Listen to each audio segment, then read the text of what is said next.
তাদের দুঃখ প্রকাশ করা উচিত ছিল, তাদের ক্ষমা চাওয়া উচিত ছিল, এবং বাংলাদেশ সরকারের শুধু একটা প্রেস বিজ্ঞপ্তি না, খুবই কঠোরভাবে তাদেরকে ডেকে এনে শাসানো উচিত ছিল, এবং সেই জবাবদিহিতা চাওয়া উচিত ছিল যে কেন এই ধরনের প্রেস কনফারেন্স কিভাবে সংগঠিত হয়। এটা বাংলাদেশের সার্বভৌমত্বের বিরুদ্ধে এই প্রেস কনফারেন্স হয়েছে, যে আমি মারা গেলে যাতে আমার বিচারটা নিশ্চিত করা হয়।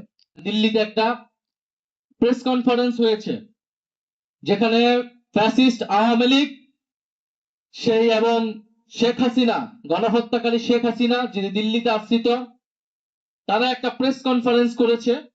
আজকের এই দিনে আরো স্মরণ করতে হয় ইনকিলাব মঞ্চের যিনি প্রতিষ্ঠাতা ছিলেন শরীফ ওসমান হাদী, যার চিন্তা, যার পরিশ্রম, যার নিষ্ঠায় ইনকিলাব মঞ্চ এতদূর এসেছে, এবং যিনি আজকে আমাদের সাথে না থাকলেও আমরা অনুভব করতে পারছি যে তিনি আমাদের সাথে আছেন। কারণ মানুষ শারীরিকভাবে বেঁচে না থাকলেও মানুষ তার চিন্তায়, তার আদর্শে, আইডিয়া দ্বারা বেঁচে থাকে। তো শরীফ ওসমান হাদী আমাদেরকে একটা আইডিয়া দিয়ে গিয়েছে, তার চিন্তাটা দিয়ে গেছে। সেই চিন্তার পক্ষে থাকতে পারেন, বিপক্ষে থাকতে পারেন, কিন্তু শরীফ ওসমান হাদী এই বাংলাদেশের মাটিতে যুগ যুগ বেঁচে থাকবেন তার চিন্তার মাধ্যমে, তার যে ভীষণ সেটার মাধ্যমে। আমরা জানি ইনকিলাব মঞ্চ শুরু হয়েছিল, এবং ওসমান হাদী যেটা বারবার বলেছিলেন যে বাংলাদেশের স্বাধীনতা, সার্বভৌমত্ব, সুরক্ষা এবং ইনসাফ ভিত্তিক একটা রাষ্ট্র বিনির্মাণের লক্ষ্য নিয়ে। এবং আরেকটা বড় লক্ষ্য ছিল যে সাংস্কৃতিক লড়াই।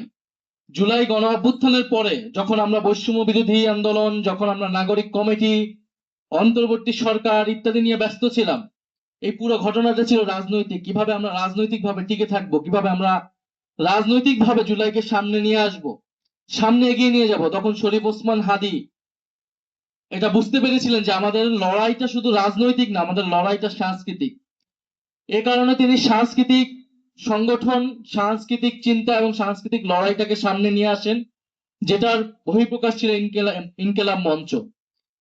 ফলে শরীফ ওসমান হাদীকে এ কারণেই আক্রমণ করা হয়েছে, এ কারণেই টার্গেট করা হয়েছে যে যাতে এই আদর্শটা প্রতিষ্ঠিত না হয়, যে ইস্টাবলিশমেন্ট জুলাইকে হারিয়ে যেতে দিতে চায়, জুলাইকে পরাজিত করতে চায় এবং বাংলাদেশে ফ্যাসিবাদী শক্তির পুনরুত্থান ঘটাতে চায়, তাকে আক্রমণ, তাকে পরাস্ত করার লড়াইটা ইনকিলাব মঞ্চ এবং শরীফ ওসমান হাদী শুরু করেছিল।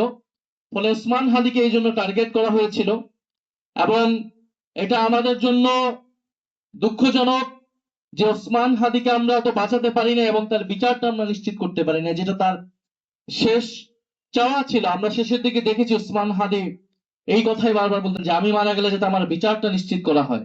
এবং আমাদের যাদের নির্বাচনের অভিজ্ঞতা আছে, বিশেষত 11 দলের, আমাদের অভিজ্ঞতা সবার, এটা সবাই বলবে যে আমরা যারা মাঠে গিয়েছি, জনগণের কাছে গিয়েছি, আমাদের মা বোনদের কাছে, তরুণদের কাছে গিয়েছি, তার একটা কথা, কমন কথা সবাই বলেছে যে ভাই ওসমান হাদীর বিচারটা যাতে হয়। এবং আমরা কিন্তু তাদেরকে কথা দিয়ে, নির্বাচনে প্রতিশ্রুতি দিয়ে কিন্তু আমরা ভোট চেয়েছি যে আমরা বিজয়ী হলে, আমরা সরকার গঠন করতে পারলে, অথবা আমরা সংসদে যাইতে পারলে আমরা কিন্তু ওসমান হাদীর বিচার নিশ্চিত করব। গত 5ই আগস্ট তথা 36শে জুলাই যখন আমরা সারা বাংলাদেশ আমরা জুলাই বিপ্লবের দ্বিতীয় বার্ষিকী উদযাপনে ব্যস্ত ছিলাম, তখন একটা ঘটনা ঘটে গিয়েছে দিল্লিতে।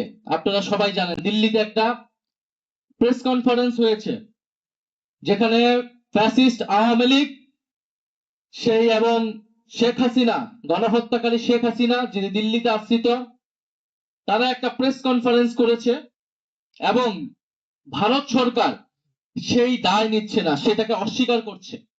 চিন্তা করে দেখুন যে ঢাকায় একটা, ধরুন যে ঢাকার সেভেন সিস্টারের কোন একটা স্বাধীনতাকামী সংগঠন ঢাকায় একটা প্রেস কনফারেন্স করলো, এবং বাংলাদেশ সরকার বলল যে এটার দায় আমাদের না, আমরা জানি না এটা কিভাবে হয়েছে, আমরা এটাকে সমর্থন করি না। এটা কি কেউ বিশ্বাস করবে? পৃথিবীর কেউ এটা বিশ্বাস করবে? এটা বিশ্বাস করবে না।